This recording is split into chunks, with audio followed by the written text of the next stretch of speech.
Bismillahirrahmanirrahim. Assalamualaikum warahmatullahi wabarakatuh. Innal hamdalillah nahmaduhu wa nasta'inuhu wa nastaghfiruh wa na'udzu billahi min syururi anfusina wa min sayyiati a'malina. May yahdihillahu fala mudilla lahu wa may yudlil fala hadiyalah. Asyhadu an la ilaha illallah wahdahu la syarika lah wa asyhadu anna Muhammadan abduhu wa rasuluh. Qala Allah Ta'ala fil Qur'anil Karim, ya ayyuhalladzina amanu taqullaha haqqa tuqatih wa la tamutunna illa wa antum muslimun.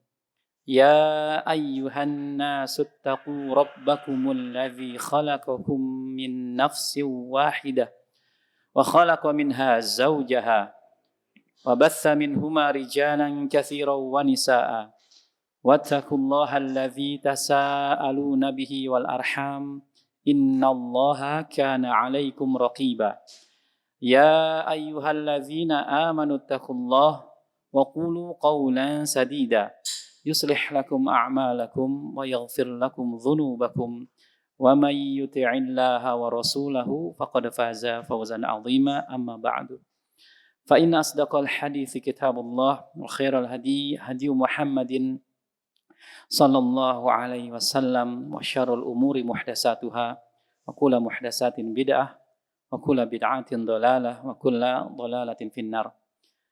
Jamaah rahimakanallah, kita bersyukur pada Allah Subhanahu wa taala atas segala nikmat dan karunia yang Allah berikan kepada kita semua, baik berupa nikmat iman, nikmat Islam, nikmat sehat wal afiat.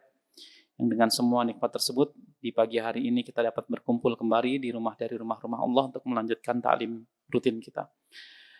Semoga salawat dan salam tercurah kepada Nabi besar Nabi Muhammad sallallahu alaihi wasallam, kepada keluarganya, kepada para sahabatnya, dan kepada umatnya hingga akhir zaman kelak.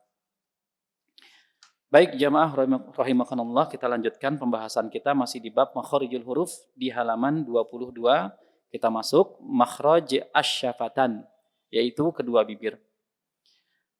Pada asyafatan atau kedua bibir terbagi menjadi dua bagian atau dua makhraj. Makhraj yang pertama, bibir bawah bagian dalam pada posisi menempel di dua gigi seri atas. Maka di sini keluar huruf fa. Ya. Baik, perhatikan sekarang kita tasydidkan fa. Affa, iffi, uffu, af. Jadi hameskan, dia punya sifat hames dan juga rokhwah, alirkan suaranya. Ulangi, silakan.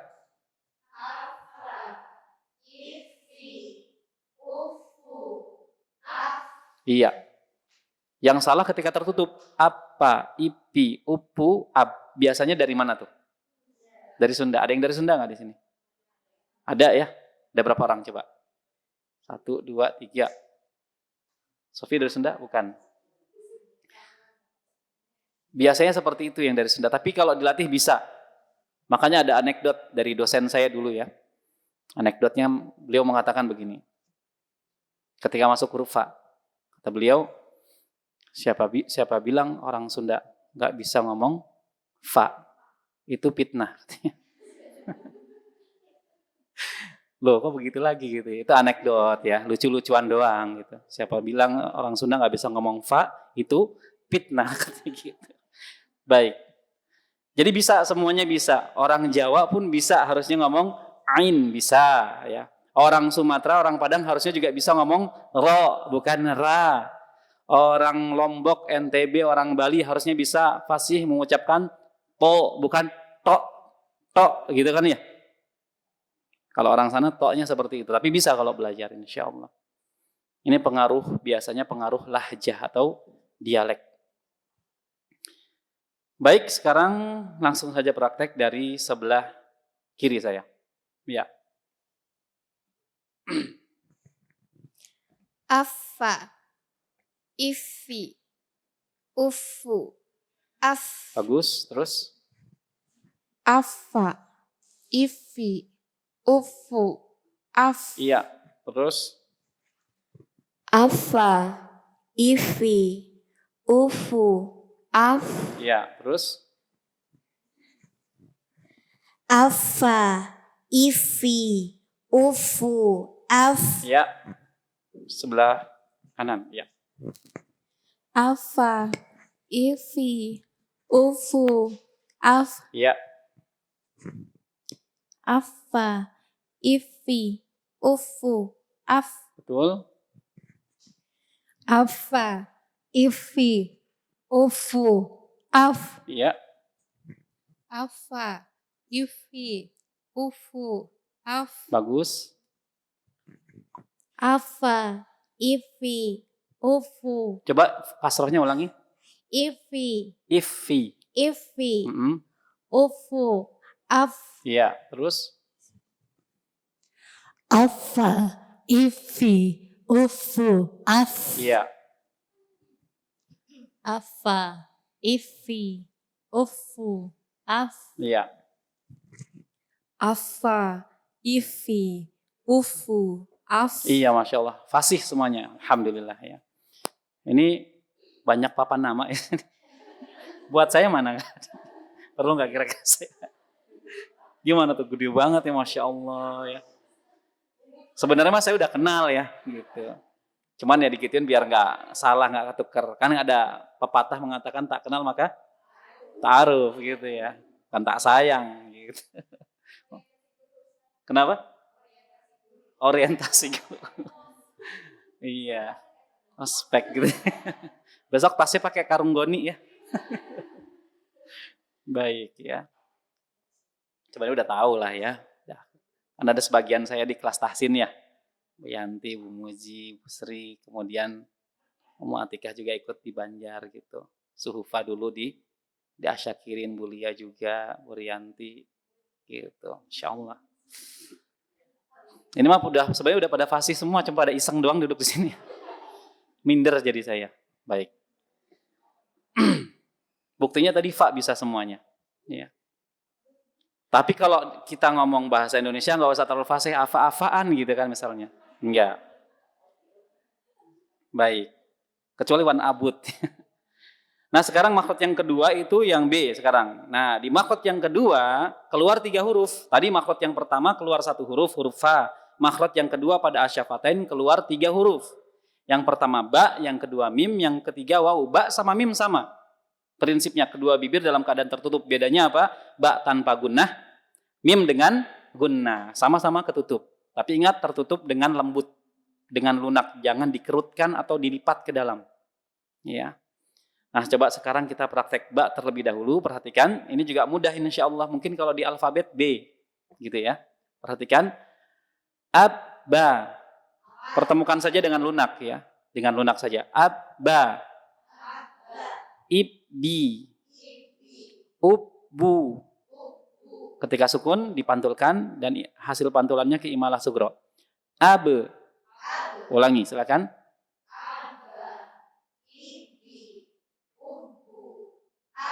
Iya, sekarang dari sebelah kiri lagi. Abba, ibbi, ubbu, ab. Iya, terus. Abba, ibbi, ubbu, ab. Iya. Abba, ibbi, ubbu, ab. Ulangi coba. Abba, ulangi. Abba, ibbi. Tapi bukan abba, enggak gitu. Dia fathah mutawasithah, abba gitu. Ab, Ya, abba, enggak abba, enggak. abba. Enggak. Abba. Oh, Nusantara banget itu fathahnya. Bukan abba, enggak gitu. Tapi abba, dikit aja.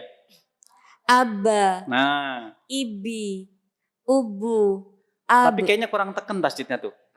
Abba. Abba, Nah, ibbi, ubbu, ab. iya, terus Abba, ibbi. enggak keluar udara abba, enggak gitu. Abba, jangan keluar udara. Abba, ibbi, ubbu, ab. Iya, jadi ba itu enggak punya sifat hamas jahar dia. Abba, kan abba gitu. Baik. Terus silakan Bu Lia. Abba, ibbi, ubbu, ab. Jangan ditahan abbe, enggak, langsung pantulkan. Ab. Abe. Ab. Nah, betul, terus.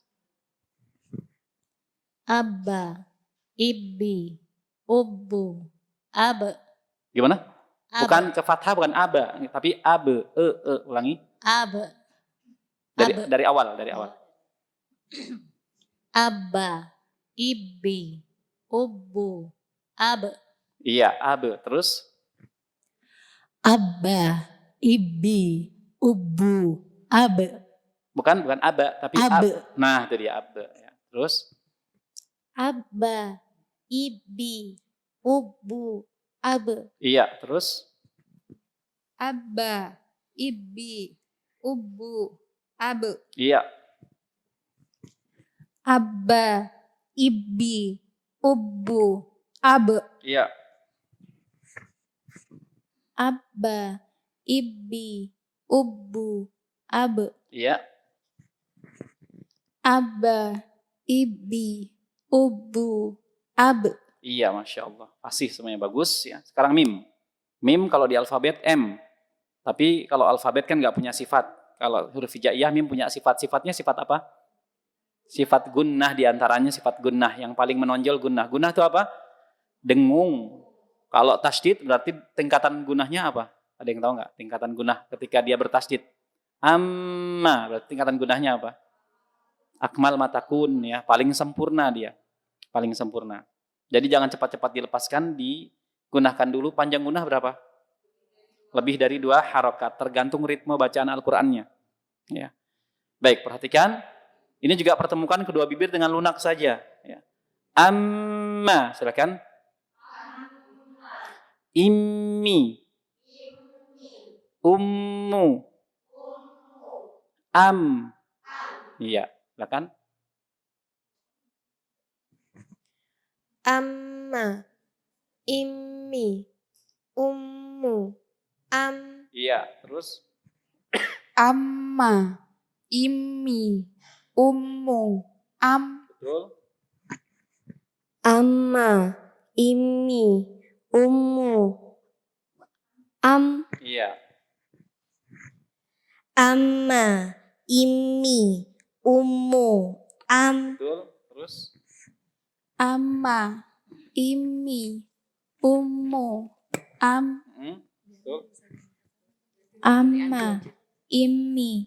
Ummu. Am. Betul. Amma. Immi. Ummu.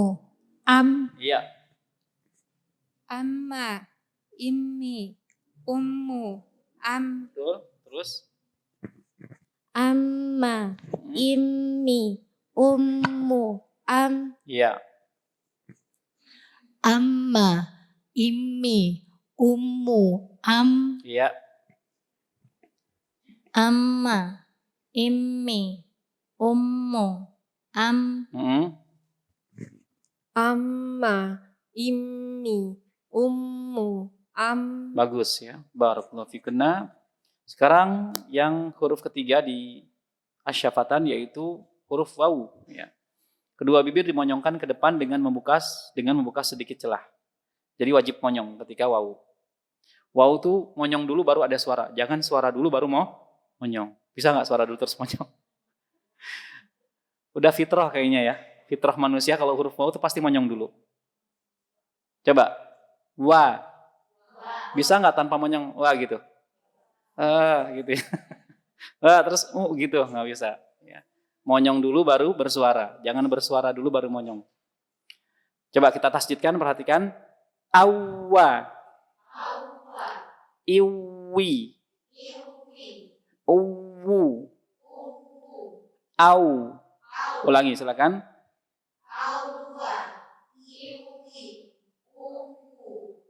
Boleh masuk ke pangkal hidung nggak? Nggak boleh, hati-hati ya, bukan. Awwa, enggak. Sebagian orang ketika menyebutkan wawu tasydid masuk ke sini, awwa, iwi, enggak. Ya, silakan dari sana ya, silakan. Awwa. Iwi. Uwu. Bukan Au. Sebenarnya wawu tasydid itu ada naber ya. Wawu tasydid itu ada naber. Ya, tapi sementara ini kalau yang belum paham nggak apa-apa. Jadi bacanya agak ditinggiin sedikit. Awwa, iwi, owu, au. Au-nya nggak ada naber, sukun karena. Waw tasdid nabar, ya tasdid nabar. Ya, bil quwwah gitu kan. Coba quwwah, Quwwah. bil quwwah. Bil quwwah. Itu nabar pada waw tasdid. Yang salah bil quwwah. Ada nabar nggak tuh kalau kayak gitu? Nggak ada. Bil quwwah nggak. Tapi bil quwwah. Iyyaka. Waw tasdid, ya tasdid nabar. Tapi kalau beli bakso minta kuahnya jangan begitu sama abangnya. Bang, kuahnya yang banyak. Baik, ya silakan ulangi. Awwa. Nah, Iwi. Uwu. Aw. iya, terus Awwa. Iwi. Uwu. Aw. iya.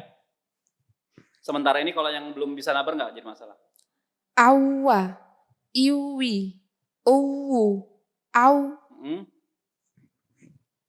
Awwa. Iwi. Uwu. Aw. Iya, Awwa. Iwi. Uwu. Aw. iya, Awwa. Iwi. Uwu. Aw. betul. Awwa. Iwi. Uwu. Aw.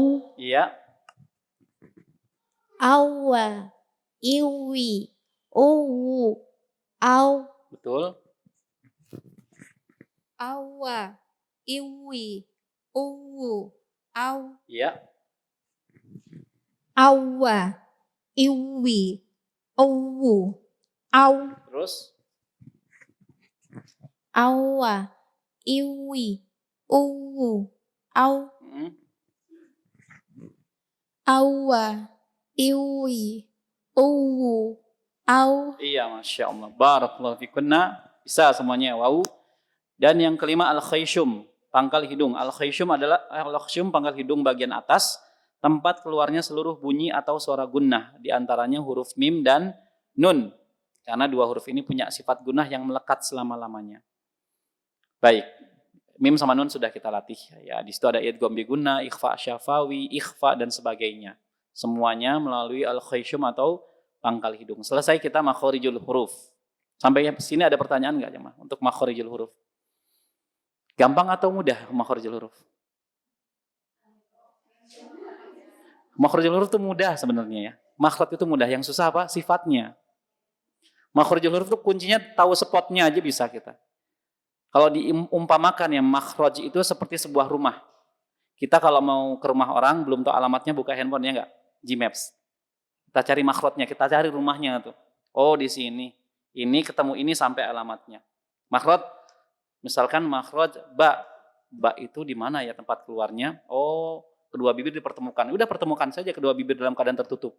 Ba, lepaskan. Udah selesai. Ya. Yang jadi masalah sifat hurufnya. Ada yang tepat mengeluarkan makhrajnya tapi sifatnya keliru. Umpamanya seperti tak yang umpamanya tak. Tak. Betul enggak? Makhrajnya betul enggak? Yang salah apanya? Sifatnya keliru. Jadi makhraj itu sebuah rumah. Kita udah sampai rumah tujuan, yang mau kita tuju udah sampai, di dalamnya ada anggota keluarga, ya, ada ayah, ibu, ada anak-anak. Sifatnya sama atau beda? Beda-beda. Itulah sifat huruf. Makhraj rumah, gampang. Ini ketemu ini makhrajnya, oh tinggal sentuhkan saja. Kayak dot, ya gampang sebenarnya. Sisi lidah temuin aja gigi geraham atas, kiri atau kanan atau keduanya. Do. Nah sekarang tinggal apa? Sifatnya sebenarnya, sifatnya. Jadi makhraj gampang atau susah? Beneran gampang?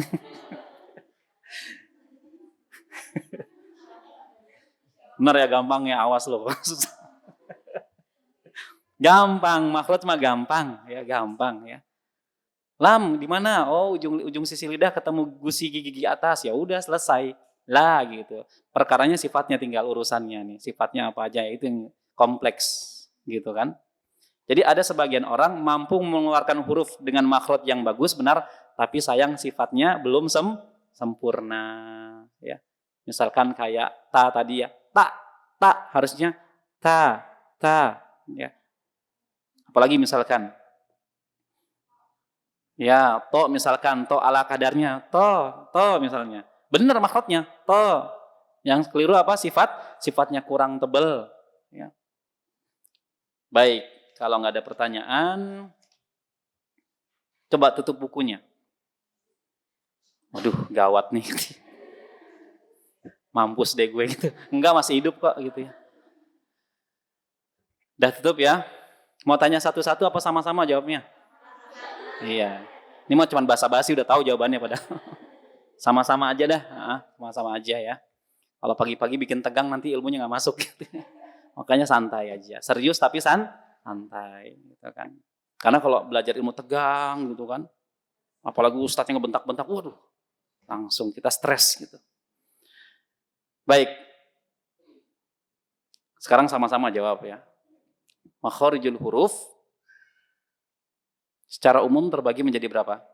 5. Sebutkan.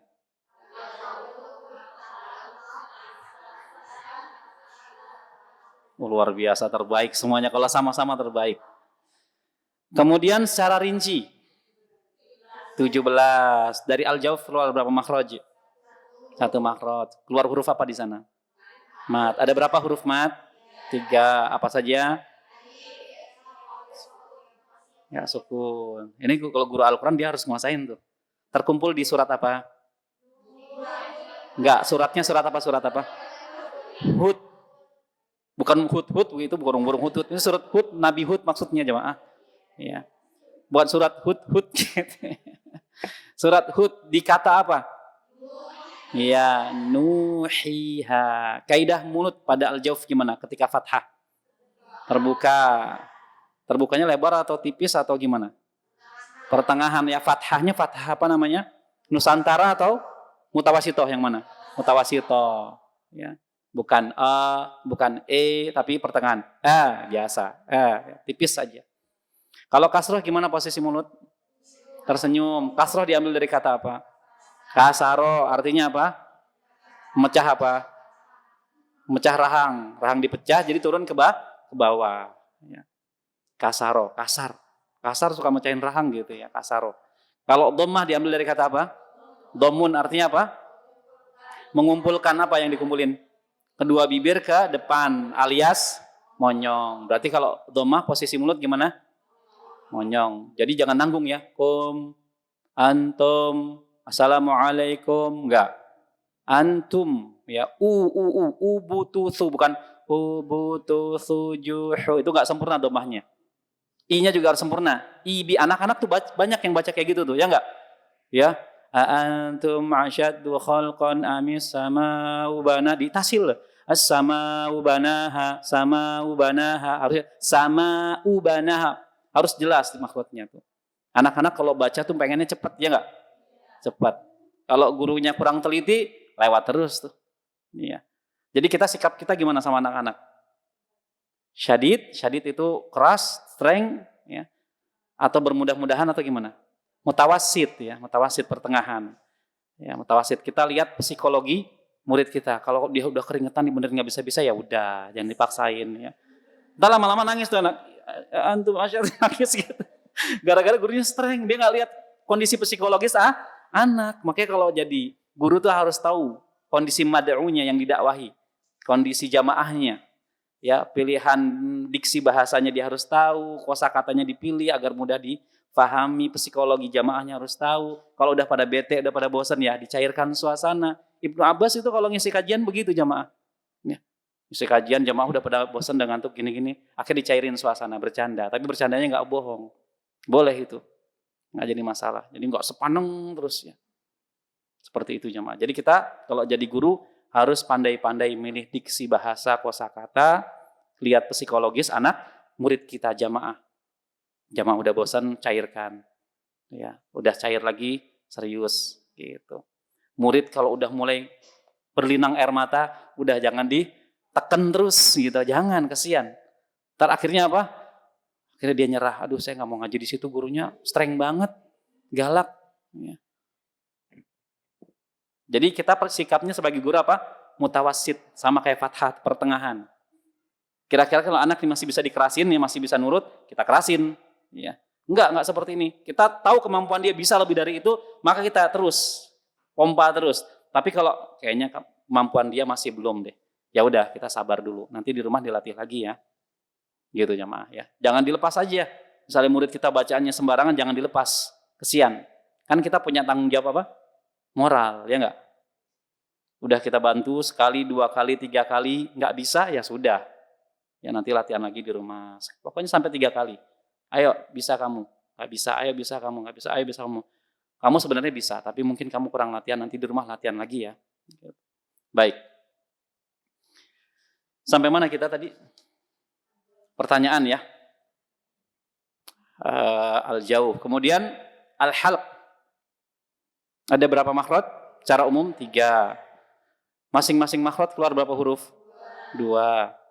Makhraj yang pertama di mana? Tenggorokan bagian bawah. Keluar huruf apa? Ha. Kemudian yang kedua, tenggorokan bagian tengah. Keluar huruf? Yang ketiga, atas. Keluar huruf? Iya, Masya Allah. Al-jauh sama al-halq sudah menguasain. Sekarang alisan. Keluar berapa makhraj? 10 makhraj. Ada berapa bagian terpenting? 4. Yang pertama apa? Pangkal lidah, tengah, sisi sama ujung. Di pangkal lidah keluar berapa makhraj? Keluar berapa huruf? 2 makhraj, 2 huruf. Masing-masing makhraj mengeluarkan satu huruf. Makhraj yang pertama apa di sini? Qaf. Pangkal lidah paling belakang ketemu apa kalau qaf? Langit-langit lunak ya, langit-langit atas bagian lunak alias lak-lakan. Makhraj juga di setelah qaf apa? Kaf. Pangkal lidah setelah qaf ya. Menyentuh apa? Langit-langit lunak dan juga keras. Kaf. Ya. Tengah lidah berapa makhraj? 1, 3 apa 5? 1 ya, makhrajnya 1. Berapa huruf? 3. Hurufnya apa saja? Ya, shin sama jim. Ya sama shin gimana kaifiatnya? Cara mengeluarkannya. Tengah lidah menyentuh langit-langit mulut ada celah nggak? Ada. Ya sama shin ada celah. Kalau jim rapat ya. Dan di jim mengingat ada ta'tish. Seperti suara shin. Ja, bukan ja, enggak. Ja itu bukan hams tapi ta'tish. Karena shin keluar dari situ otomatis keluar. Ya. Baik, itu tengah lidah selesai. Sisi lidah ada berapa makhraj? 2 apa 1 apa 3?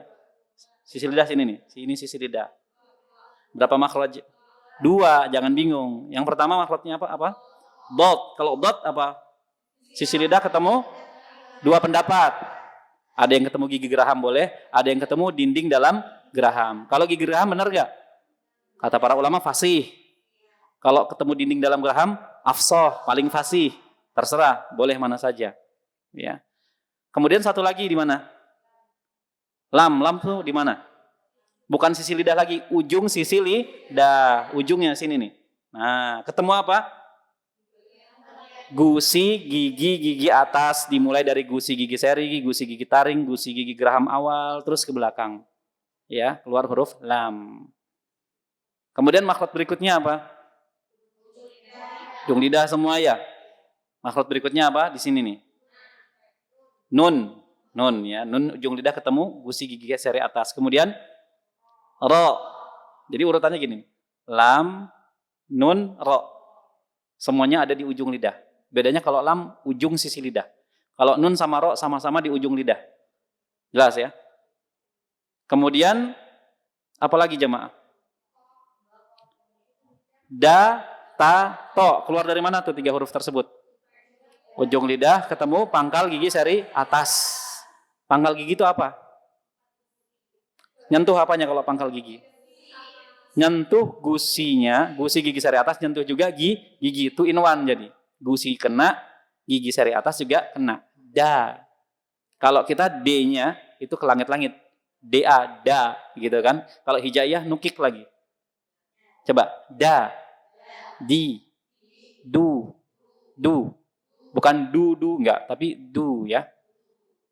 Kalau ngomong dadu pakai huruf hijaiyah gimana kira-kira? Dadu. Nah, itu dah.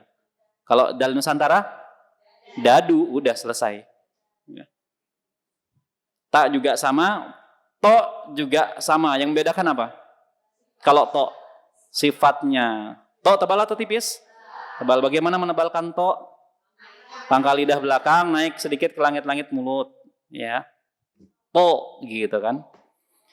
Data to sudah, kemudian apa lagi? Fa dha dho. Di mana keluarnya? Fa dha dho. Satu makhraj nih. Ujung lidah ketemu dengan ujung gigi sari atas, keluar sedikit, nongol sedikit ujung lidahnya. Ya, keluar 3 huruf. Fa dha dho. Bedanya apa sama dho? Dho tebal. Bagaimana menebalkannya? Pangkal lidah naik ke langit-langit mulut. Ya, dho. Baik. Satu lagi, sin, zai sama sod. Di mana makhrajnya? Ujung lidah ke gigi sari bawah, arahkan ke gigi sari bawah. Ya. Suara keluar melalui celah-celah antara gigi sari atas bawah. Makanya ketika menyebutkan sin, zai sama sod, giginya nggak boleh beradu tuh. Nanti sifat sofirnya hilang. Kan sofir kan suara tajam ya, tajamnya suara karena keluar melalui celah-celah. Makanya kalau rapat ya nggak keluar suaranya. Mentok lagi dia tektok dalam. Coba sa, asa, jangan beradu, kasih celah sedikit. Isi, usu, as. Sekarang zai ya. Azza, izi, uzu, az. Iya. Kecuali kalau kedinginan mungkin ya. Gini terus gitu ya. Nah, itu nggak sempurna nanti. Sifat sofirnya hilang. Kemudian sod sekarang. Aso, isi, usu, aus. Baik. Lidah selesai. Kemudian asyafatan, keluar berapa makhraj? 2. Yang pertama keluar huruf apa? Parot yang pertama. Fa. Fa itu apa? Ketemu apa? Bibir bawah bagian dalam ketemu gigi sari atas. Makhraj yang kedua keluar berapa huruf? 3. Apa saja? Ba, mim sama wau. Ba, mim gimana makhrajnya? 2 bibir bertemu dalam keadaan lunak ya, pertemukan dalam keadaan lunak. Kalau ba tanpa gunnah, kalau mim dengan gunnah. Wau gimana makhrajnya? 2 bibir dimonyongkan, majukan ke depan dengan membentuk sedikit celah. Ya, kalau nggak ada celahnya nggak bisa bunyi. Ya nggak? Baik. Kemudian satu lagi al-khayshum. Ada berapa makhraj di sana? 1. Berapa huruf? 2. Ya, nun sama mim. Dan juga bunyi-bunyi gunnah. Hafal semuanya ya? Baik. Insya Allah hafal apa insya Allah enggak nih? Ini agak syubhat jadi. Ya Bu.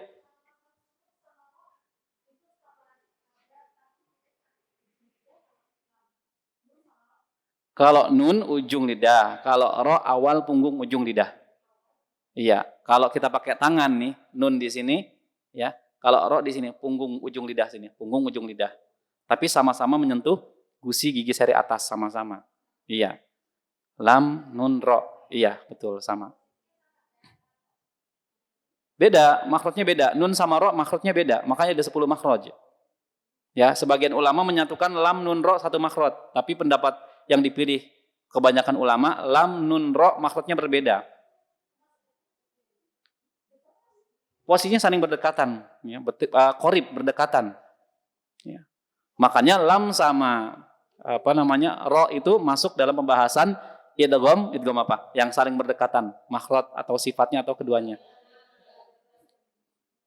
Mutaqaribain ya, bukan bila guna.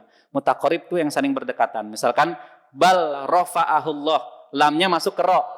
Kenapa? Karena lam sama ro makhrajnya dekat. Lam di ujung lidah, ujung sisi lidah, ro sama di awal punggung ujung lidah juga. Dibacanya bukan bal rafa'ahullah tapi bar rafa'ahullah, diidghamkan. Namanya idgham mutaqaribain karena makhrajnya berdekatan. Gitu ya. Ya, irkam ma'ana ya, ba sama ro juga berdekatan, bukan mim juga berdekatan misalkan. Baik. Ada lagi nggak jemaah pertanyaan di makhorijul huruf? Kalau nggak ada, kita masuk pembahasan berikutnya sifatul huruf. Coba saya minta dibacakan sama Sofi sifat huruf di halaman 24. Baca aja, sifat huruf.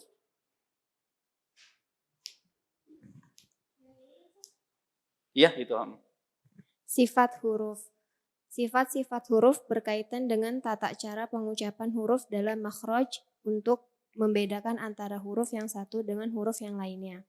Mengetahui sifat-sifat huruf mempunyai beberapa manfaat, yaitu yang pertama, membedakan huruf-huruf yang sama makhrajnya. Yang kedua, pengucapan huruf sesuai dengan makhraj dan sifatnya secara tepat. Dan yang ketiga, mengetahui jenis-jenis huruf yang kuat dan huruf-huruf yang lemah. Sifat huruf terbagi menjadi dua bagian, yaitu sifat yang mempunyai lawan dan sifat yang tidak mempunyai lawan. Iya, syukran jazakillah khairan. Jadi jamaah, yang mengetahui sifat huruf itu punya beberapa manfaat. Yang pertama, membedakan huruf-huruf yang sama makhrajnya, seperti da, ta, to. Makhrajnya kan sama tuh, ujung lidah ketemu pangkal gigi seri atas, ya. Yang membedakan apanya? Sifat. Walaupun satu rumah, tapi sifatnya berbeda. Satu rumah sifatnya berbeda. Ya, ada 3 saudara, ya, kakak, adik, 3 bersaudara, satu rumah, satu makhraj, tapi sifatnya berbeda. Itu faedah yang pertama. Kemudian yang kedua, pengucapan huruf sesuai dengan makhraj dan sifatnya secara tepat. Makanya tadi saya bahas, ada orang yang berhasil mengeluarkan huruf dari makhrajnya secara tepat, tapi sayang sifatnya salah, kayak tak, itu salah. Makhrajnya betul, sifatnya keliru. Kenapa? Karena nggak belajar sifat huruf, taunya cuma makhrajnya saja. Ya. Dan yang ketiga, mengetahui jenis-jenis huruf yang kuat dan huruf-huruf yang lemah. Nanti ini berfungsi nih ketika pembahasan idgham, terutama di idgham mutajanisain. Ya, ada huruf yang lemah, ada huruf yang kuat. Gimana kalau dua-duanya saling berhadapan? Umpamanya gini, huruf yang lemah berhadapan dengan huruf yang kuat. Gimana kira-kira? Sifatnya habis atau masih ada sisa? Ya, kemudian atau kebalikannya, kuat ketemu lemah. Gimana kira-kira, yang kuat masuk yang lemah, sisanya masih ada nggak sifat tersebut pada yang kuat? Atau habis semuanya? Atau lemah ketemu lemah? Nah, ini pentingnya diketahui ketika membahas idgham, terutama pembahasan idgham ditinjau dari sisi makhraj dan sifat, yaitu idgham mutajanisain. Ya enggak? Baik. Kemudian yang berikutnya jemaah, pembagian sifat, ya. Pembagian sifat secara umum, sifat terbagi menjadi 2 jenis. Ada yang tahu nggak? Dari jenisnya sifat huruf dibagi menjadi 2. Bukan di sini ya. Tapi berdasarkan jenisnya. Dibagi 2 juga. Yang pertama sifat dzatiyah, sifat asli. Ya, bisa ditambahin di sana ya, bisa ditambahkan. Sifat dzatiyah atau sifat asli.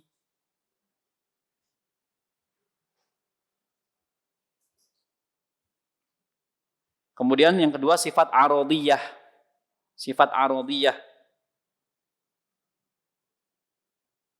Sifat bukan asli. Sekarang saya jelaskan definisi sifat dzatiyah dulu. Apa sih sifat dzatiyah itu? Yaitu sifat asli yang selalu ada, melekat. Sifat asli yang selalu ada atau melekat pada huruf. Jadi sifat dzatiyah adalah sifat asli yang selalu ada atau melekat pada huruf dan tidak akan berpisah dalam keadaan apapun,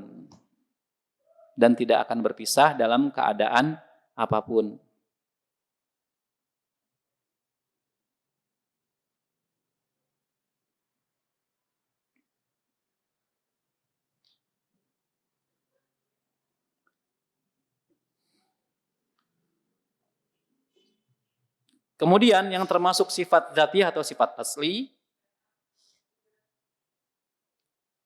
yang ada di buku Asy-Syafi'i itu ya, di halaman 24 sampai dengan 27. Itu sifat dzatiyah, sifat asli. Hamas, jahar, syiddah, rokhawah, isti'la, istifal, itbaq, infitah, kemudian ada sofir, qalqalah, lin, inhiraf, takrir, tafashi, istitolah, gunah. Itu semuanya sifat asli, tidak akan lepas berpisah dari huruf tersebut selama-lamanya. Melekat terus. Itu namanya sifat dzatiyah, sifat asli.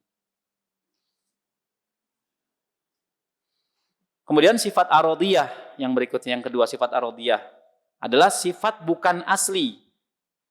Sifat bukan asli yang tidak selalu melekat pada huruf. Yang tidak selalu melekat pada huruf.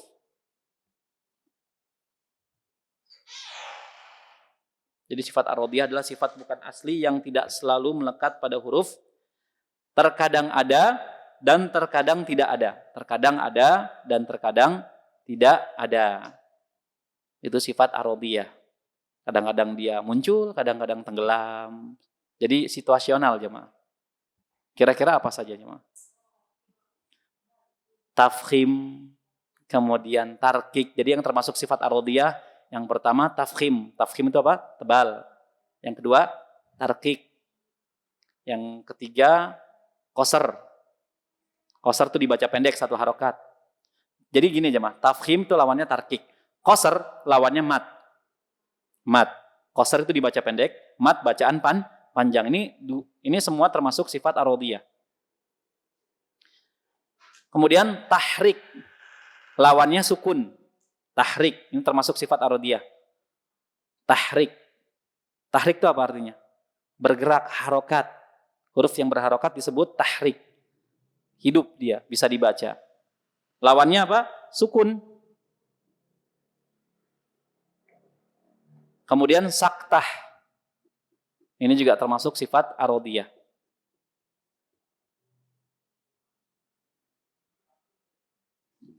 Kemudian izhar. Kemudian idgham, iklab, ikhfa. Jadi ada 11 ya. Tafkhim, tarkik, kemudian tahrik, sukun, kemudian mat, qasr, saktah, kemudian idgham, iklab, ikhfa, izhar. Ada 11 ya. Baik.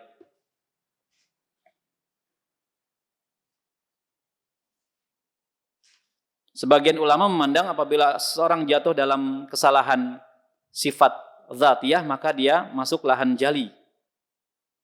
Karena sifat dzatiyah ini sifat asli yang terus melekat sama huruf tersebut. Tidak akan berpisah selama-lamanya. Tapi kalau jatuh dalam kesalahan ar-radiyah, sifat ar-radiyah yang kadang-kadang muncul, kadang-kadang nggak muncul, dia jatuh dalam kesalahan khafi, kesalahan ringan, ya, makruh hukumnya. Makanya qalqalah itu masuknya sifat asli, dzatiyah atau sifat ar-radiyah? Asli qalqalah itu. Makanya kalau pas kita baca Al-Quran, ada huruf-huruf qalqalah sukun ya, nggak dipantulkan, kira-kira gimana ya? Masuknya lahan jali atau lahan khafi? Jali, kenapa? Karena itu termasuk sifat asli, harus ditunaikan sifatnya. Makhrajnya ditunaikan, sifatnya juga ditunaikan. Qul huwallahu ahad. Harusnya ahad. Jatuh dia dalam kesalahan jali, kesalahan besar. Harusnya kan dipantulkan. Tapi kalau ro yang harusnya tebal dibaca tipis, Bismillahirrahmanirrahim. Harusnya Bismillahirrahmanirrahim. Dia baca tipis, masuk dalam lahan khafi. Karena tebal tipis masuknya sifat ar-radiyah. Kadang-kadang muncul, kadang-kadang tenggelam. Kadang dibaca tebal, kadang dibaca tipis. Situasional, tergantung kondisi harokat misalnya. Mat qasr misalkan, mat sama qasr. Mat dibaca panjang, qasr dibaca satu harokat. Nah, untuk mat bisa masuk lahan jali, bisa juga masuk lahan khafi, tergantung maknanya berubah apa enggak. Umpamanya ada seorang baca basmalah seperti ini misalnya. Bismillahirrahmanirrahim. Kita katakan orang yang baca seperti ini benar atau salah? Salah. Dari segi apanya? Matnya, panjang pendek. Kenapa tuh salahnya? Kepanjangan. Kira-kira kalau ada orang baca basmalah seperti ini, masuknya ke lahan jali, kesalahan besar atau lahan khafi? Kesalahan besar atau kecil? Orang baca Bismillahirrahmanirrahim. Kesalahan, nggak boleh ini ya, syubhat jafi gitu. Kesalahan khafi jamaah. Kenapa khafi? Karena dia tidak merubah makna. Nah, kalau matnya sampai merubah makna, baru masuknya jali, kesalahan besar gitu ya. Contohnya Allah berfirman, wa amtorna alaihim matoro, ya. To-nya dibaca panjang. Wa amtorna alaihim matoro gitu, ya. Harusnya matoro dibaca matoro. Beda nggak maknanya? Beda. Kalau wa amtorna alaihim matoro, dan kami turunkan kepada kalian hujan. Matoro, to-nya pendek, hujan. Dibaca panjang sama dia 2 harokat, walaupun hanya 2 harokat. Matoro artinya apa? Bandara. Kami turunkan kepada kalian bandara. Berubah maknanya. Nah, kalau kasus seperti ini merubah makna, maka jatuh ke dalam lahan jali. Jadi panjang pendek nggak melulu jatuh ke dalam kesalahan besar, jemaah. Dilihat dulu maknanya berubah apa enggak. Kalau kayak tadi, Bismillahirrahmanirrahim. Kalau diterjemahkan kayak gini, dengan nama Allah yang Maha Pengasih, gitu kan ya. Lagi Maha Penyayang, gitu.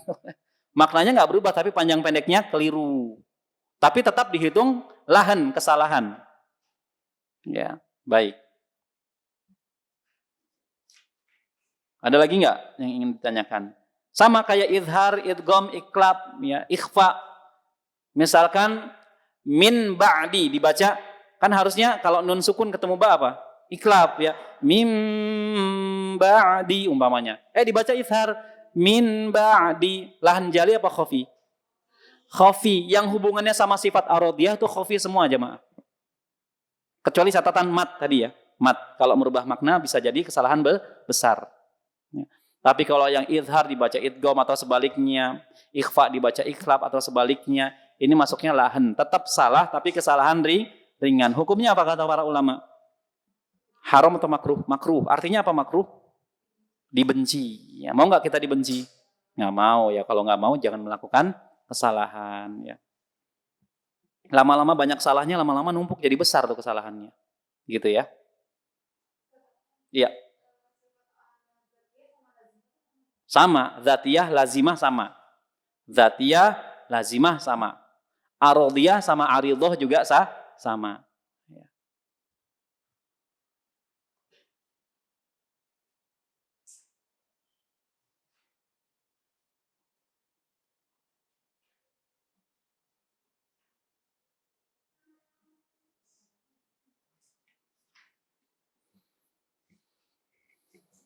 Baik, sekarang kita lihat di sini yang pertama sifat huruf yang mempunyai lawan. Nah, sifat huruf terbagi menjadi 2. Kalau dari jenisnya tadi lazimah ya, sama arodiyah. Kemudian yang ini sifat huruf terbagi menjadi 2 bagian. Yang pertama sifat yang mempunyai lawan dan yang kedua sifat yang tidak mempunyai lawan. Coba dibaca, Restu silakan. Iya, yang nomor 1.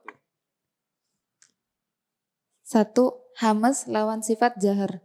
Hamas adalah samarnya suara pada pendengaran disebabkan terbukanya 2 pita suara atau vocal cords dan tidak adanya getaran pada keduanya, serta banyaknya udara yang mengalir ketika mengucapkan hurufnya. Huruf hamas berjumlah 10 yang tergabung dalam kalimat fahathahu syahsun sakata.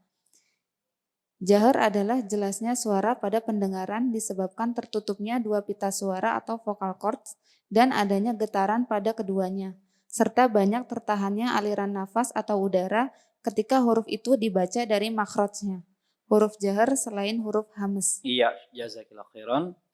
Yang pertama hamas lawan jahar. Hamas apa sih?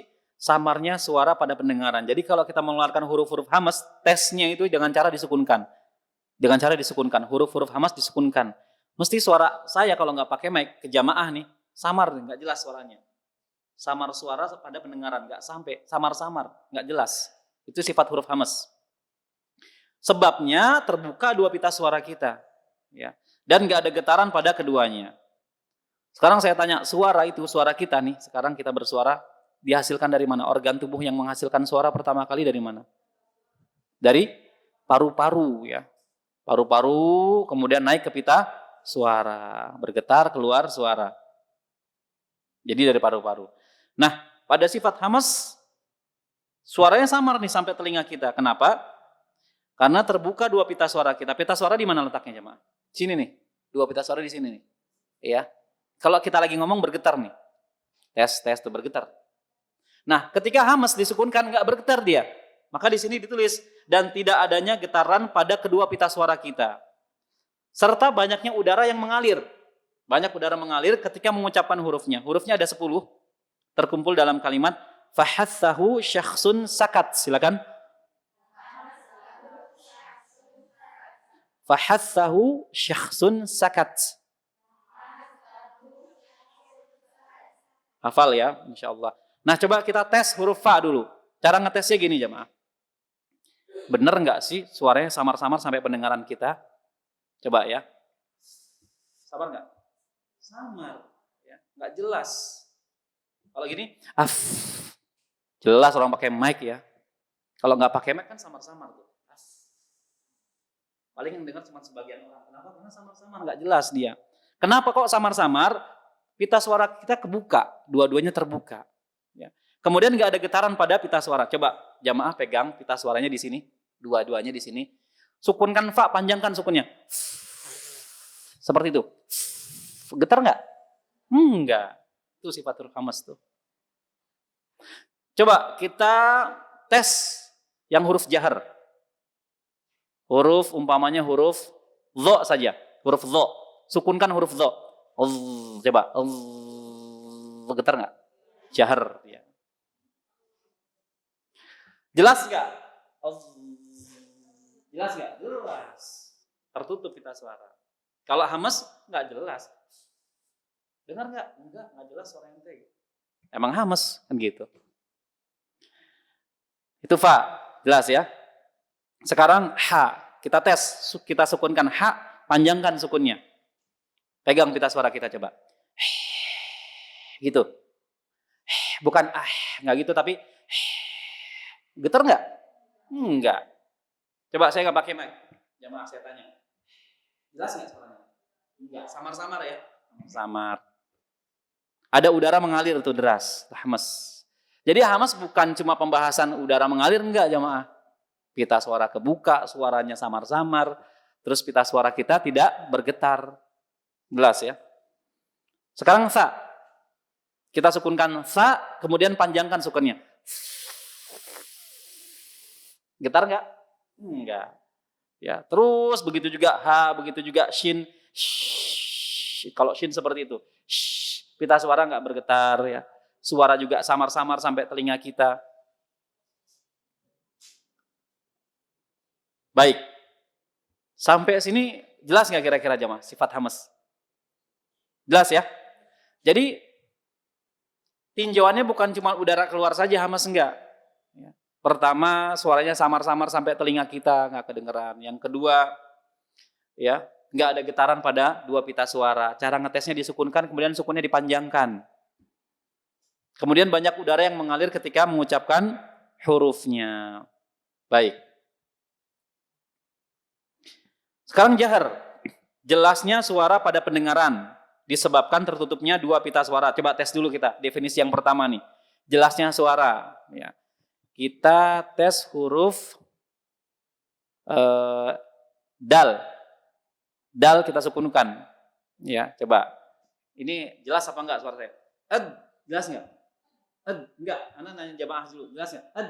Jelas kan? Sampai pendengaran jamaah jelas kan? Kalau sekarang jelas nggak? Samar-samar. Jadi kalau huruf jahar disukunkan jelas. Jelas. Dal sukun. Jelas. Ya, walaupun nggak dipantulkan. Oke, terbukti. Kemudian adanya getaran pada keduanya. Nah, coba dal sukun sama-sama coba dipegang pita suaranya. Kemudian kita sebutkan. Coba silakan. Getar nggak? Getar. Ya, terbukti berarti. Ya. Serta banyak tertahannya aliran nafas atau udara ketika huruf itu dibaca. Ya.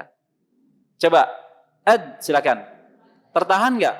Atau kita lepaskan? Da. Da. Ya. Aliran nafasnya tertahan, tidak keluar begitu banyak seperti hamas. Ya. Huruf jahar selain huruf hamas. Baik. Coba ini hafalkan fahathahu syakhsun sakata. Hafalkan coba. 1 menit ya. Dalam hati, gampang banget ini mah. Gitu. Udah hafal Ustaz. Gitu. Boleh sakat, boleh sakata. Fahathahu syakhsun sakat, boleh.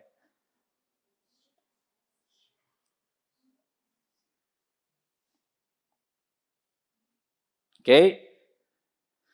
Coba bukunya ditutup satu-satu. Jawabnya ini nggak sama-sama satu-satu, nggak apa-apa ya. Ya. Dari ujung dulu, huruf hamas. Langsung aja, nggak usah pakai mic. Terus.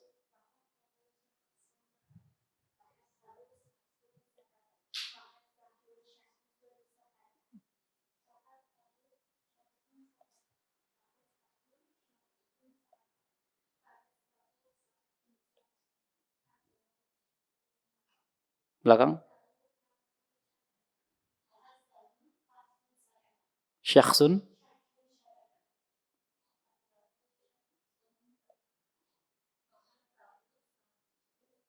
Iya, jadi jamaah harus paham ya. Jangan cuma hafal sifatnya, tapi bisa nerangin juga, menjelaskan ya.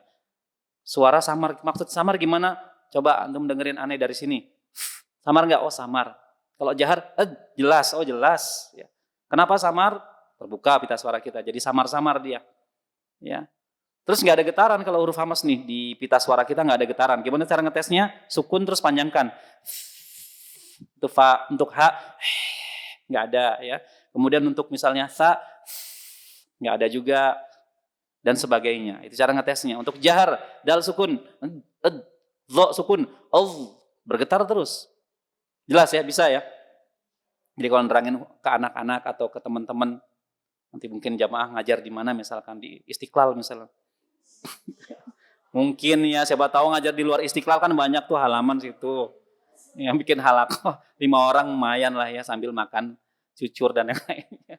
Ngajar di situ kan bisa tuh, di depan Istiqlal gitu.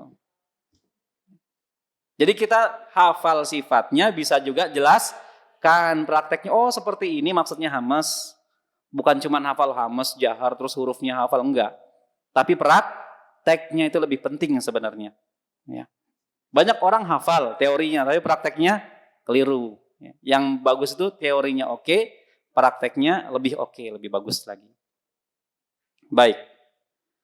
Jadi hamas yang pertama apa? Suaranya samar sampai telinga kita maksudnya. Kalau si fulan baca hamas disukunkan sampai telinga kita samar. Kenapa?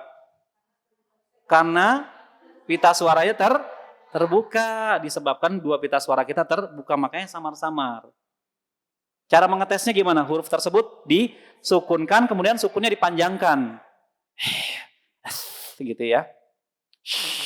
Seperti itu. Kemudian yang berikutnya, tidak ada getaran pada 2 pita suara kita. Itu hamas. Kalau jahar gimana? Jelasnya suara. Cara ngetesnya gimana? Ente baca, coba sukunkan. Dal sukun. Oh jelas sampai sini. Ya. Kenapa kok jelas? Karena pita suaranya tertutup. Itu sebabnya. Kemudian berikutnya, adanya getaran pada 2 pita suara. Dan berikutnya apa? Aliran nafas atau udara ketika huruf dia dibaca tertahan aliran suaranya. Kalau hamas kan mengalir dia. Jelas ya? Jadi harus bisa juga kita menjelaskan kepada murid-murid kita plus prakteknya seperti itu. Cara praktek sifat huruf. Banyak orang bisa jelasin, pas gimana sih prakteknya? Ya begitu deh gitu ya. Nggak tahu. Ya udah prakteknya gitu aja deh pokoknya. Wallahu a'lam bishawab gitu. Yang penting hafal teorinya. Enggak, yang lebih ditekankan di sini praktek. Ya. Karena jamaah percuma ikut daurah tajwid, ya 1000 daurah diikutin senusantara ya. Umpamanya ya, Kalimantan, Sumatera, ya 1000 daurah tajwid diikuti, tapi giliran baca Al-Qur'annya berantakan, itu juga percuma jamaah. Ya. Jadi baca Al-Qur'an itu lebih ke praktek, lebih ke prakteknya. Teori untuk menunjang saja sebagai sarana. Ya. Giat boleh ikut daurah, tapi ingat talaki itu lebih penting. Ya. Tapi yang mentalaki kalau juga nggak nguasain pondasinya agak repot juga. Ya, agak repot juga. Ini hukumnya apa Ustadz? Nggak tahu deh, aneh pokoknya dapat dari guru kayak gitu dah, ikutin aja deh gitu ya. Agak repot juga. Ya, jadi dia harus kuat, usulnya, pondasinya harus kuat. Ada pertanyaan nggak di hamas sama jahar? Jelas ya? Ya.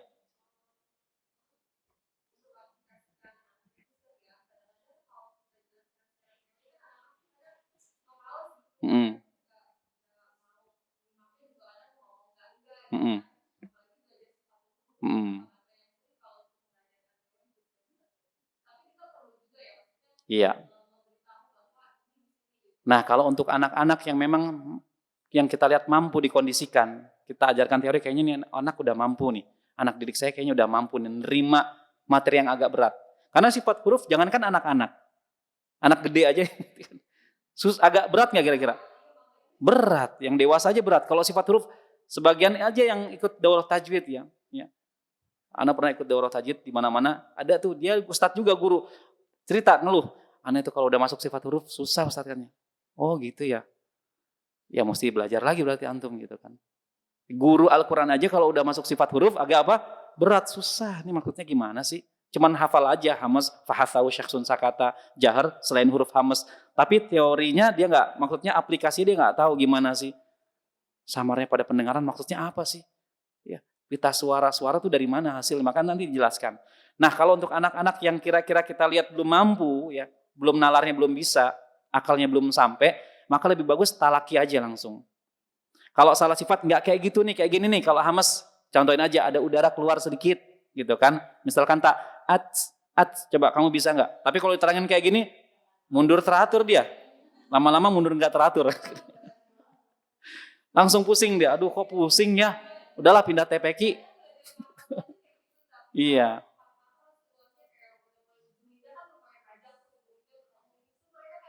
Iya, makanya gini jamaah. Nanti ketika ngajar anak-anak atau teman-teman kita atau ibu-ibu nanti mungkin jamaah ngajar di mana-mana ya. Kita lihat kondisinya. Ini bisa dikondisikan nggak nih? Kalau anak ajar materi ini agak berat, coba dites dulu. Tes sekali dulu. Kalau nggak bisa, jangan dulu deh.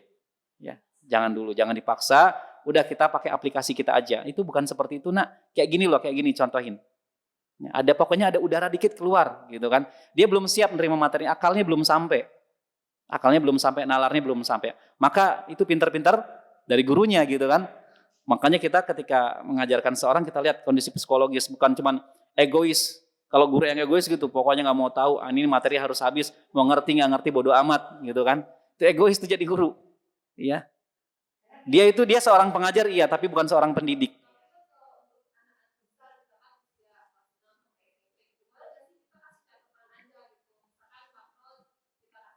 Boleh, boleh. Kalau anak-anak nalarnya sudah sampai boleh itu. Iya. Boleh, nggak apa-apa buat catatan boleh ya. Buat pengenalan biar nggak kaget boleh. Atau dites ya, sekali dua kali disampaikan. Kira-kira gimana anak-anak atau jamaah kira-kira bingung nggak? Pada pusing semua ya. Nggak mudeng. Oh, belum. Berarti nalarnya belum sampai. Jangan dulu ya.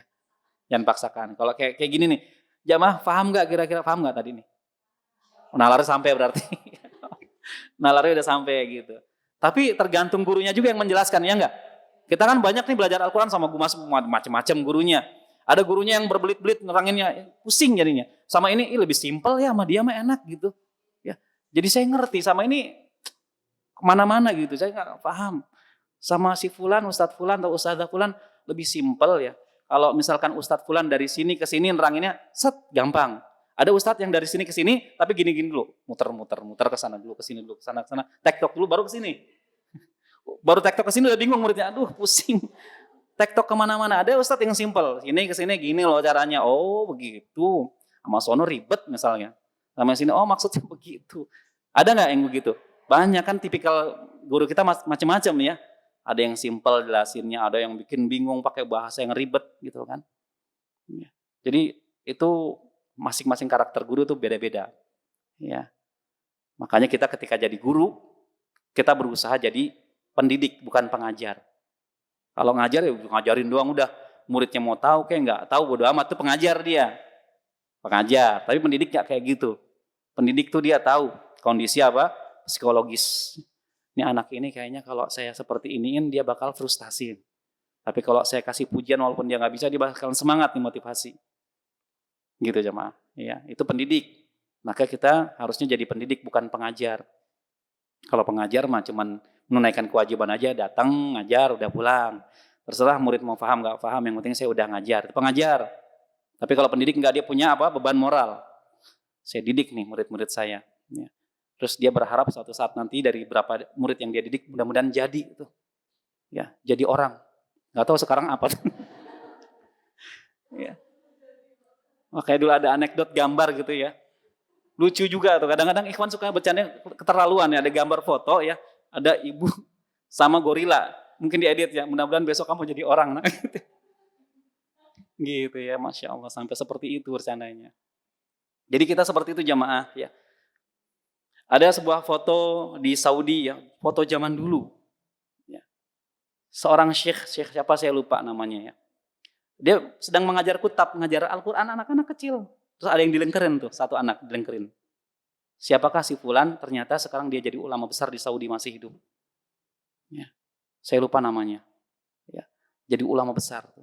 Maka kita jangan jangan nganggap remeh. Siapa tahu mungkin dari anak-anak didik yang kita didik, mudah-mudahan ada satu yang bisa jadi, atau mungkin semuanya jadi, alhamdulillah tuh jadi orang-orang alim ya. Yang dengan itu nanti kita dapat amal jariah, pahala jariah dari mereka.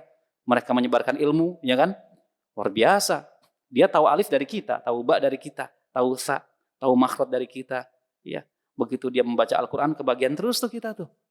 Baik ketika kita masih hidup ataupun sudah wafat. Makanya kan kata Nabi, khairukum man ta'allamal Qur'ana wa 'allamahu. Bukan profesor, bukan dokter, insinyur, PhD, enggak, kuliah sampai S3. Tapi yang paling terbaik, manusia terbaik kata Nabi yang belajar Quran. Karena Al-Quran semuanya kebaikan, mukjizat. Ya. Per hurufnya 10 kebaikan. Dan Allah berfirman, innal hasanat yudhibna sayyiat. Sesungguhnya kebaikan-kebaikan itu dapat menghapus dosa-dosa, keburukan-keburukan. Ya, jamaah mengajarkan kebaikan nih. Banyak dosa kehapus tuh. Dari huruf-huruf yang kita baca, dari huruf-huruf Al-Quran yang kita ajarkan. Banyak dosa nggak kita? Banyak. Mau dihapus dosanya? Ajarin kebaikan ke orang lain. Atau baca Quran, semuanya kebaikan. 1 huruf, 10 kebaikan. Kata Allah, setiap kebaikan itu dapat menghapus keburukan. Innal hasanat yudhibna sayyiat. Kalau 1 huruf kata Nabi, ya, wal asru bi asli amsalihah. Dan 1 kebaikan diselipat gandakan menjadi 10 kebaikan. 1 huruf 10 kebaikan. Apalagi kita ngajarin. Makanya sebenarnya sebaik-baik manusia itu yang mengajarin Al-Quran, mengajarkan Al-Quran. Tapi sebelum mengajarkan dia harus belajar. Jadi 2 sifat ini kalau terkumpul ke dalam diri manusia, dia dapat predikat khairukum, sebaik-baik manusia yang berjalan di muka bumi. Dia belajar, ngajar, belajar, ngajar, belajar, ngajar. Jadi kalau udah ngajar bukan berarti stop belajar, enggak. Terus belajar. Sampai kapan belajar kita? Sampai mati. Ya, bukan sampai bisa. Baik. Nah, itu hamas lawan jahar. Jadi kalau kita ngajarkan ke anak-anak makhraj atau sifat, kita lihat apa? Kondisi anak-anak tersebut, nalarnya sudah sampai belum. Tapi kalau sebagai catatan itu lebih bagus, nggak jadi masalah. Ngerti nggak ngerti kita kasih catatan. Mudah-mudahan nanti dia bisa paham. Begitu ya. Ada juga sih anak-anak yang 5 tahun, 6 tahun nalarnya udah sampai dia, udah bagus ya. Nalarnya udah bagus, ngalahin. Ada anak-anak yang memang di atas rata-rata ada. Iya nggak? Mungkin jamaah pernah ngerasain ngedidik ya. Murid-murid nih kayaknya nih si fulan nih agak di atas rata-rata nih. Nalarnya sampai, yang lain belum sampai. Ada. Kan kita pernah dulu sekolah ya, ada anak-anak di atas rata-rata teman-teman kita. Kalau guru nerangin dia malas-malesan, kadang-kadang ngantuk-ngantuk gitu, tapi ranking 1. Kita ujian belajar mati-matian, dia santai-santai aja kok, dia yang 10, kita yang 5 umpamanya. Ada nggak yang punya teman kayak gitu? Di sekolah sih kayaknya kayak males, ngantukan, nggak serius. Begitu ujian, gede lahnya. Ada, otaknya emang encer gitu ya. Walaupun ngantuk dia nyerap ilmu. Gitu. Mungkin karena faktor makanan, itu faktor juga jemaah. Makanan yang masuk ke kita tuh halal apa haram, didapatkan dari hasilnya apa halal atau haram, itu pengaruh loh sama hafalan. Ya. Kalau gorengan gimana Ustaz? Ya, nggak apa-apa sih halal insya Allah. Yang nggak boleh penggorengan tuh masuk. Baik, nah yang kedua syiddah lawan sifat rokhwah. Ya, syiddah lawan sifat rokhwah. Nah kalau nomor 1 hamas jahar itu ditinjau dari sisi udara. Ya boleh tambahin tuh tanda kurung buka. Hamas lawan sifat jahar kurung buka ditinjau dari sisi udara. Hamas udara keluar, jahar udara tertahan.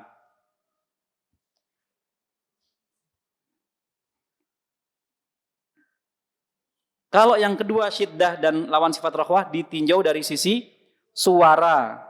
Ditinjau dari sisi suara yang kedua nih. Bukan udara lagi tapi suara. Suaranya ngalir, tertahan atau mengalir tapi sedikit. Nah, coba yang kedua dibaca sama Ustazah Titin coba.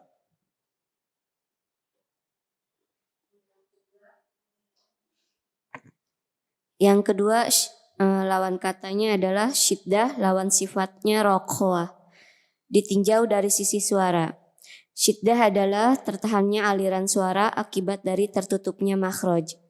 Huruf syiddah berjumlah 8 yang tergabung dalam kalimat ajid qatin bakat.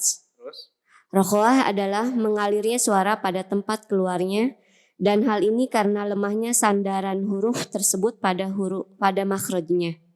Huruf rokhwah selain huruf syiddah dan bainiyah. Terus satu lagi, bainiyah. Bainiyah atau tawasud adalah mengalirnya sedikit aliran suara pada makhraj huruf, dan ia adalah sifat antara rokhwah dan syiddah. Huruf bainiyah berjumlah 5 yang tergabung dalam kalimat lin umaro. Iya, barakallahu fikum, jazakillahu khairan. Sekarang kita lihat syiddah lawan sifat rokhwah. Di sini syiddah. Di sini rokhwah, tengah-tengahnya ada yang namanya tawasud, mutawasitoh, tawasud pertengahan atau bainiyah, baina di antara, bainiyah, tawasud mutawasitoh di antaranya. Syiddah, rokhwah yang pertengahan namanya bainiyah atau tawasud mutawasitoh pertengahan dia, sifat pertengahan. Nah sekarang coba kita buktikan. Syiddah tertahannya aliran suara, jadi suara mau keluar ketahan jemaah.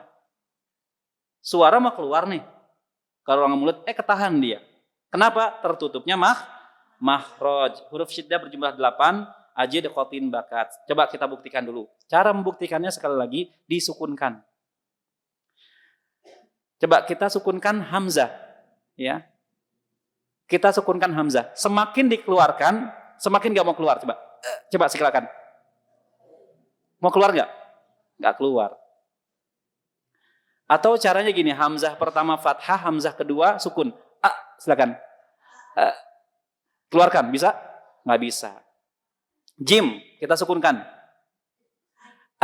Silakan. Setelah itu keluarkan, bisa nggak? Kenapa? Tertutupnya makhraj. Makhrajnya ketutup, nggak bisa. Semakin pengen dikeluarkan, semakin nggak bisa dia. Begitu juga dal, coba. Kemudian keluarkan. Nggak bisa. Ketahan sama makhraj. Nggak bisa. Ya, coba perhatikan, keluarkan, nggak bisa ketahan, nggak bisa. Jangan dihidupkan, kalau dihidupkan bisa, gitu. Ya, cara ngetesnya disukunkan. Begitu juga coba jangan dipantulkan dulu, nggak bisa juga. Semakin disukunkan semakin nggak bisa keluar dia, tertutup makhraj. Begitu juga ya, nggak bisa juga dikeluarkan ya. Kaf juga begitu juga, ta juga sama. Ya.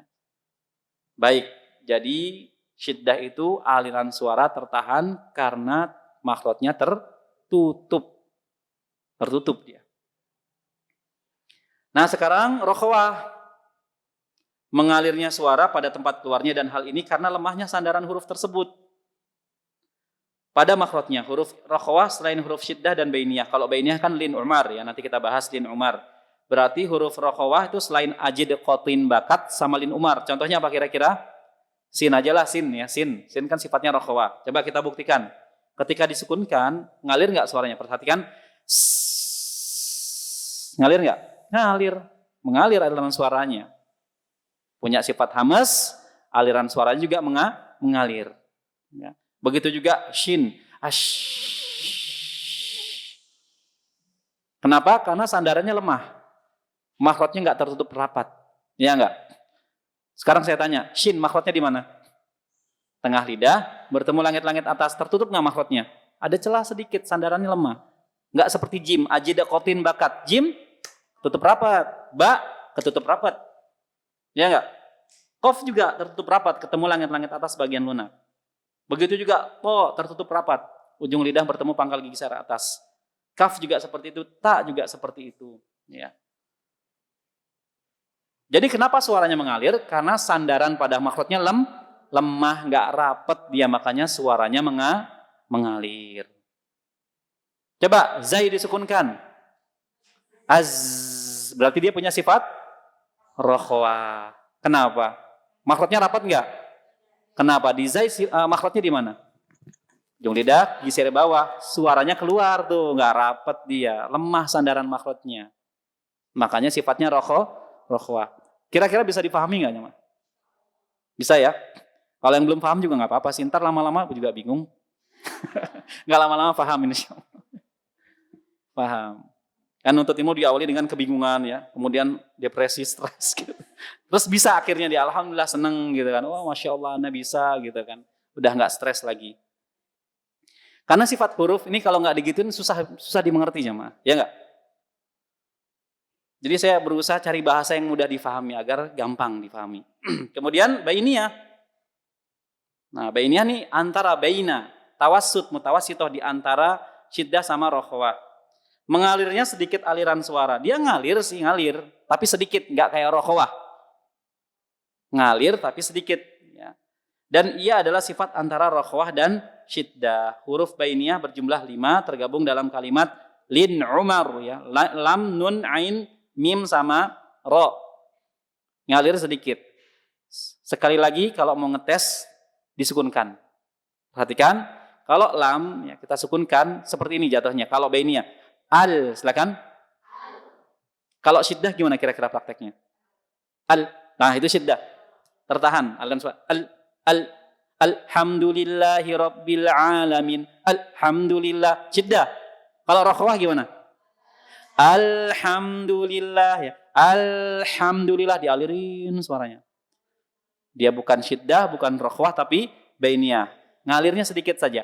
Alhamdulillah. Alhamdulillah, bukan alhamdulillah atau rokhwah. Bainiyah alhamdulillah, bisa ya? Nun. Kalau kita kasih hamzah fathah, nun sukun. Sekarang saya minta nun sukunnya dibikin syiddah, gimana kira-kira? Kalau kita baca ayat an'amta, dibikin syiddah gimana kira-kira bunyinya? An'amta, suaranya ditahan tuh. An'amta, nggak dialirkan. Dibikin rokhawah gimana? An'amta, dialirin terus. Kalau bainiyah an'amta, sedikit saja mengalir tapi sedikit. Jelas ya? Baik, ain sekarang. Pada surat Al-Fatihah na'budu. Iyyaka na'budu. Kalau bainiyah seperti itu, na'budu. Kalau kita bikin syiddah gimana? Iyyaka na'budu. Diputus tuh. Ditahan aliran suaranya. Iyyaka na'budu. Salah, syiddah. Atau dibikin rokhawah gimana kira-kira? Iyyaka na'budu. Na'budu gitu ya. Masya Allah. Tahu dia pernah ada nggak yang kayak gitu ya imamnya? Enak dijewer tuh imamnya. Bukan na'budu. Dibikin bainiyah gimana kira-kira? Iyyaka na'budu. Alirin sedikit, jangan sampai habis. Na'budu. Iyyaka na'budu. Jadi bukan na'budu. Iyyaka na'budu, enggak. Atau iyyaka na'budu, enggak. Tapi iyyaka na'budu. Bisa sampai sini? Coba praktek. Iyyaka na'budu. Silakan. Na'budu. Iya. Mim juga sama tadi. An'amta, sama ya. An'amta alaihim. Siratal ladzina an'amta alaihim. Itu yang benar. Kalau dibikin syiddah. Siratal ladzina an'amta alaihim. An'amta alaihim. Syiddah. Rakhawah. Siratal ladzina an'amta alaihim. Rakhawah. An'amta alaihim. Bainiyah. Siratal ladzina an'amta alaihim. Jelas ya? Begitu juga ro. Ya, sama. Misalkan takbir. Allahu akbar. Akbar. Nah, itu bainiyah. Akbar. Bar. bainiyah. Kalau syiddah gimana kira-kira? Allahu akbar. Nah, itu syiddah. Akbar. Tahan suaranya. Kalau rokhwah? Allahu akbar. Rokhwah. Bar. Diselepet enak. Ya. Kalau bainiyah Allahu akbar. Itu bukan pantulan, bukan. Itu sifat bainiyah. Allahu akbar. Bar. Bainiyah, bukan bar syiddah atau bar rokhwah. Jelas ya? Jadi kalau takbir ada sifat bainiyah pada ro sukun. Allahu akbar. Bar. Bukan bar. Jelas? Baik. Ya. Bainiyah bisa dikatakan lebih lembut ya, karena suaranya cuma sedikit ngalir ya. Mengalir tapi sedikit. Mengalir tapi sedikit. Ya, kalau roha kan mengalir terus deras dia. Mengalir ya. Betul. Makanya kalau baca basmalah ada sin sukun dialirkan rokhwah. Jangan disyiddahkan. Banyak yang baca basmalah masih keliru tuh dalam sifat ya. Contoh yang salah, syiddah umpamanya pada sin sukun di bismi. Bismillahirrahmanirrahim. Syiddah. Tuh kalau teliti dia tahu tuh. Bismillah. Jangan seperti itu, alirkan. Kalau yang teliti koreksinya. Ya. Atau cuman sedikit alirannya. Seperti dibainiyahkan atau ditawasudkan. Bismillah. Nah, itu juga salah. Tapi rokhwah. Dialirkan terus semuanya. Coba bismi. Suara s-nya itu dialirkan terus sampai ketemu mim. Sampai ketemu huruf selanjutnya baru selesai dia. Ya. Bismi. Karena sin itu punya sifat rokhwah, mengalir suaranya. Jangan terputus. Jelas? Dho sukun juga banyak nih. Di surat Al-Buruj. Fi lauhim. Sebagian orang baca mahfuz. Gitu. Salah. Itu syiddah namanya. Mahfuz. Salah. Dia punya sifat apa? Dho rokhwah. Rokhwah. Maka dialirkan terus. Fi lauhim mahfuz. Mahfuz. Ya. Kenapa, Bu? Yang jadi khilaf di sini kadar alirannya itu seperti apa? Yang penting jangan berlebihan. Berlebihan fi lauhim mahfuz. Gitu kan. Kelamaan ya, Mah. Jangan berlebihan. Yang penting dialirkan sampai selesai udah habis. Mahfuz. Udah cukup. Yang penting lebih daripada bainiyah. Bainiyah kan ngalir cuma sedikit. Rokhwah harus lebih daripada itu. Ya, kalau syiddah mah salah ditahan. Mahfuz. Salah. Bainiyah mahfuz. Salah. Tapi alirkan terus. Mahfuz. Ya. Baik, coba dihafalkan huruf syiddah ajid qatin bakat, kemudian huruf bainiyah lin umar, kemudian huruf rokhwah selain huruf syiddah dan bainiyah. Coba hafalkan 1 menit atau 2 menit. Habis itu istirahat kita.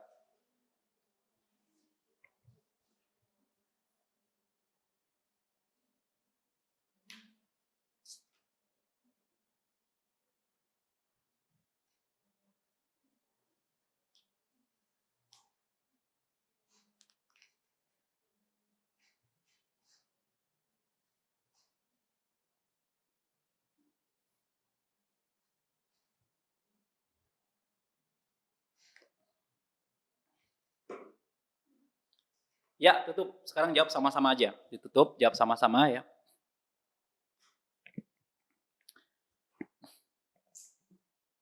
Sebutkan huruf syiddah. Huruf bainiyah. Huruf rokhwah. Ya. Huruf jahar. Jangan selain hamas ya. Huruf hamas selain jahar. Huruf jahar selain hamas. Huruf syiddah selain rokhwah. Jawabannya cuma selain doang. Pernah ada yang kayak gitu tuh, daurah. Ya kamu huruf jahar selain hamas. Huruf hamas selain jahar. Itu nggak dilempar papan tulis. Kebanyakan jahar, iya. Tapi kalau disebutkan huruf jahar selain hamas nggak apa-apa, betul. Tapi kalau huruf hamas Jangan selain jahar gitu. Baik, coba sebutkan huruf hamz. Huruf jahar. Ya, huruf rokhwah. Enak ya, selain terus. Huruf syiddah. Huruf bainiyah. Iya, lawan jahar. Lawan hamz. Lawan rokhwah. Nah, bingung kan? Lawan rokhwah, nyama. Syiddah. Di tengah-tengahnya ada apa tuh? Bainiyah atau tawassut. Tawassut. Bisa ya? Baik. Sampai sini ada pertanyaan nggak sebelum kita istirahat? Memang ini agak berat materi sifat huruf. Ya. Tinggal prakteknya ya, Yang jelas kalau nomor 1 hamas jahar ditinjau dari sisi udaranya keluar apa enggak nih. Kalau keluar ya hamas, kalau enggak ya jahar. Kalau yang kedua syiddah rokhwah dari sisi suaranya ketahan, apa mengalir deras atau mengalir tapi sedikit. Kalau tertahan syiddah, kalau mengalir deras itu rokhwah, kalau mengalir tapi sedikit bainiyah. Tinggal prakteknya nanti itu. Ya. Dan kalau masalah sifat huruf nih biasanya yang ahli yang paling tahu. Ya, ahli. Kayak misalnya orang baca basmalah. Bismillah, kurang nih, kurang rokhwah antum misalnya. Harusnya Bismillahirrahmanirrahim. Bismillah, Ada sebagian baca Bismillah. Mungkin makhrajnya udah betul sin bagus. Sifatnya keliru. Banyak orang makhrajnya bagus tapi sifatnya keliru. Kenapa? Karena nggak menguasai ini dia. Mungkin secara teori mungkin menguasai tapi prakteknya kurang. Nah, ini juga repot. Ya. Baik. Kalau nggak ada pertanyaan kita istirahat dulu, ya. Mau sampai jam berapa istirahatnya? Jam 3? Ya 15 menit lah ya. Buat air mineral break. Karena nggak ada kopinya. Ya, jadi sampai jam 10 lah ya, jam 10 lewat sedikit. Baik, dan silakan ada snack. Bukan ular, snacknya ada tahu.